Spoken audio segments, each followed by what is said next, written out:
So what you want to do is, down here there are options.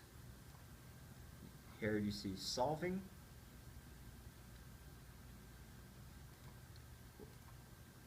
You just have to go through it.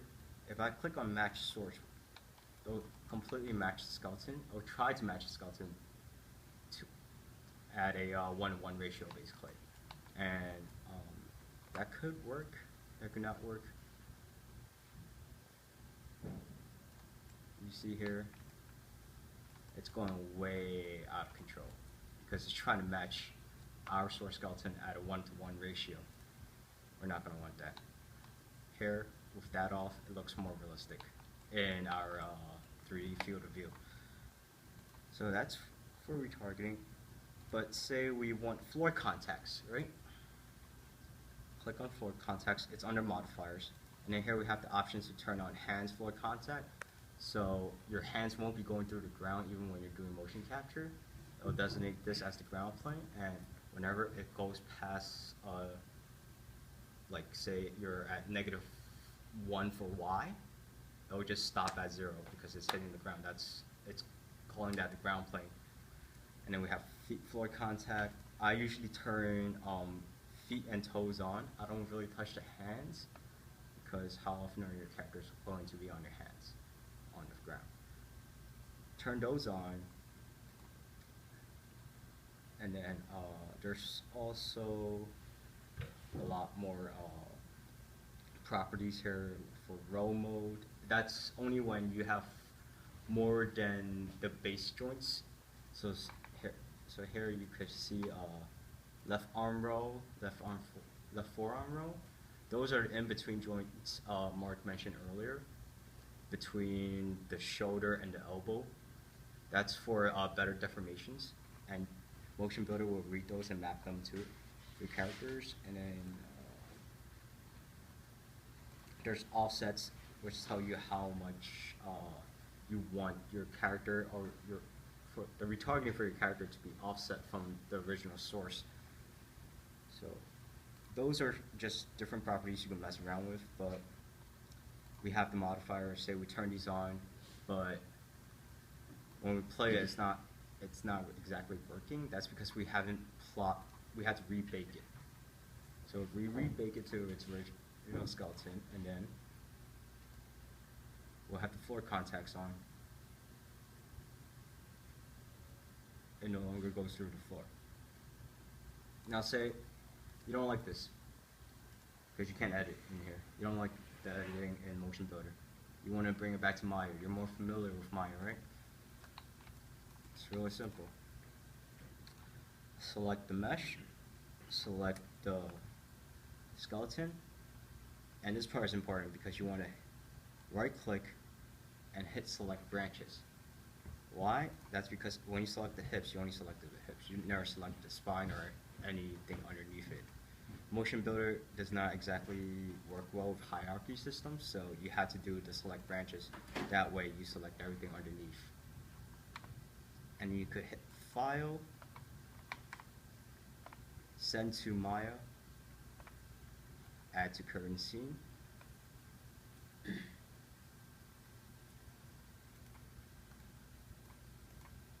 So here I already loaded another Spartan model.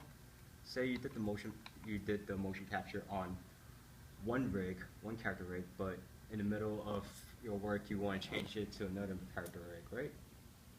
What you have to do is, it's pretty simple. You could, once you do the Send to Maya, you have the rig here. This one has control rig on it, your custom control rig. So go back to the character, the human IK. It looks familiar, right? We have our definition, but here we don't. We have this other Spartan. He has a definition. How do we map that to him? Same property, Carolina character. Oops. Yeah.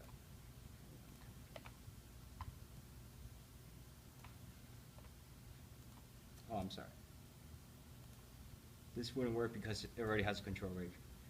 The skeleton definition only goes from skeleton to skeleton. does not go to control rigs. So the way we fix that is to, one moment please. We have to define this control rig.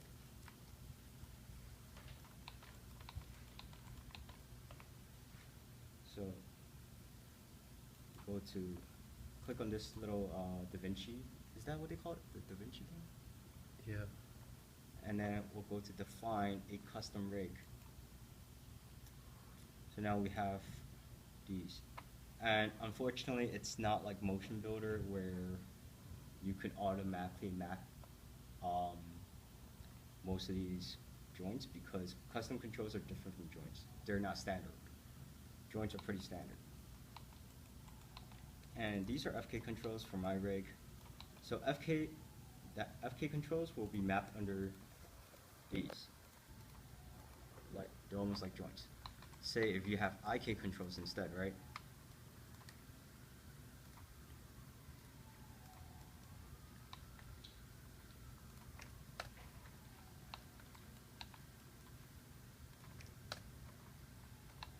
These are my IK controllers, and these are the pull vectors. IK controllers would be mapped under these little circle things. These are called handles, while the others are supposedly joints. So, yeah, this is a very tedious process sometimes when you're doing new character control rigs. So you just hit assign select effector, and you have to go through this one by one. I'm not gonna make you guys sit through that. Would you do the pull vectors for the elbows?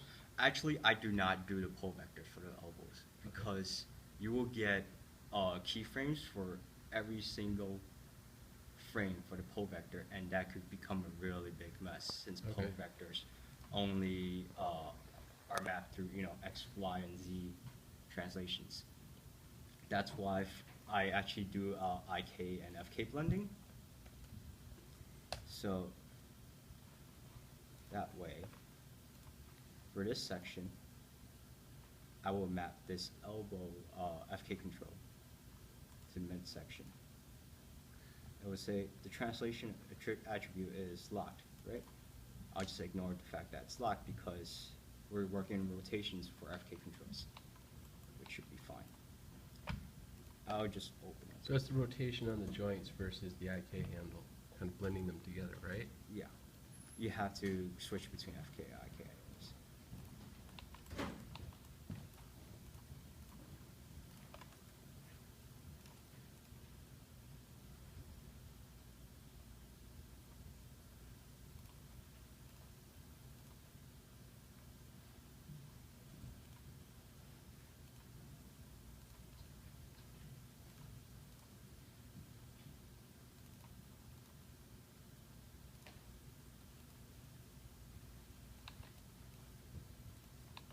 So here I already have everything set up in the custom controls.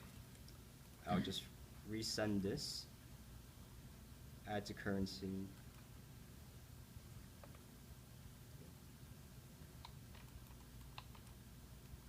go back up here. Now this is my character for the control rig. Same thing as Motion Builder, we'll change the source to this.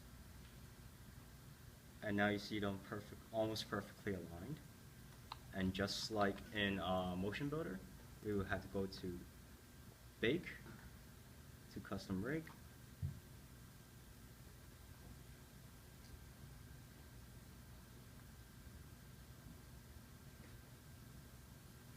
and now you see all these keyframes on that custom rig.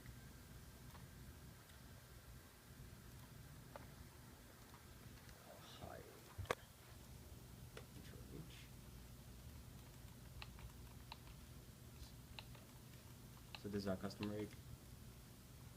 And the way you edit mocap on it here, there's different ways. The first way you could go about it is to actually go through the animation bit by bit, check like every 6 frames, every 12 frames, open up your animation graph, and delete the extra keyframes that you don't need, and just keep the key poses. You want to show them on the just like in the what it looks like in the graph editor. So you're looking kind of for the keyframes. You guys should be able to spot the in-betweens versus You see the this keys. mess? That's basically your motion capture data. Here's a little gift for you guys. Back before, when I first started working with motion capture, I went through both ways. It was a tedious process to clean up because if you look at like some of the rotations here, it gets really bad. So a trick to doing this, it's a one-shot deal. You either get lucky or you don't. Just select all this, go to curves, the Euler filter, hit that. Okay, it didn't fix it, so I'm not lucky.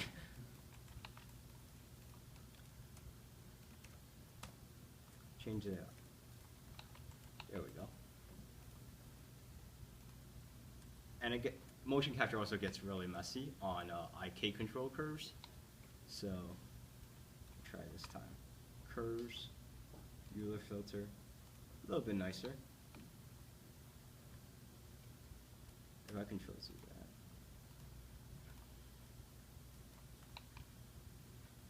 Let's see where are the rotations out of whack. But basically, you have to watch out for these. Usually they're jitters. The smaller sections like here, you could usually delete them because you don't exactly need them. It's supposed to be one smooth spline curve or however you want it.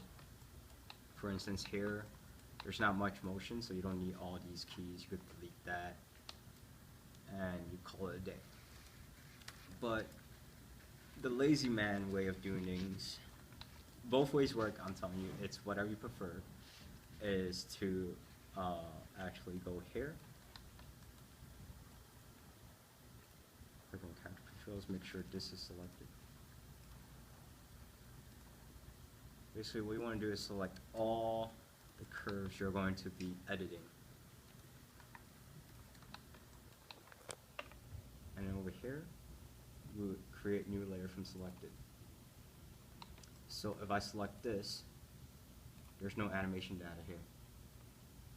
But if I go down to the base animation layer, the animation data is here. So say, for instance, here, around 86 frames, I want it to bend more, right? I won't edit on here. I'll leave everything here as is. I'll click on the animation layer. Bring this up. Rotate this way, rotate this way. And it's very important that we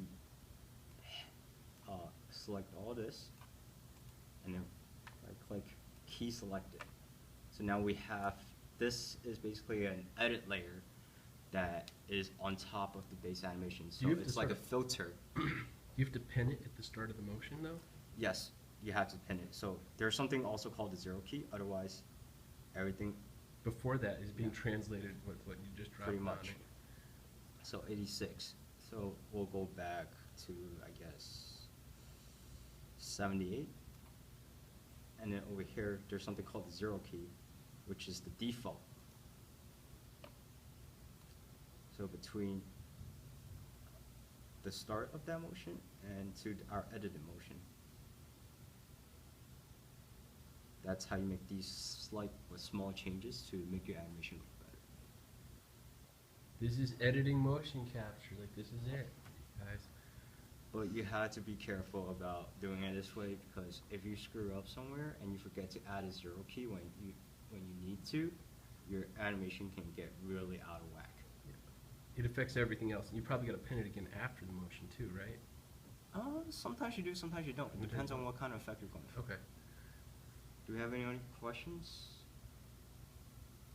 I know it's a lot to absorb at once. If you guys want, say you need a refresher course while you guys are working on this, you guys go to YouTube. There's actually a 6-part tutorial on retargeting motion capture. We'll put them up on the blog. Yeah. We'll put 'em- I actually recorded it too, so we can put this up on the blog also.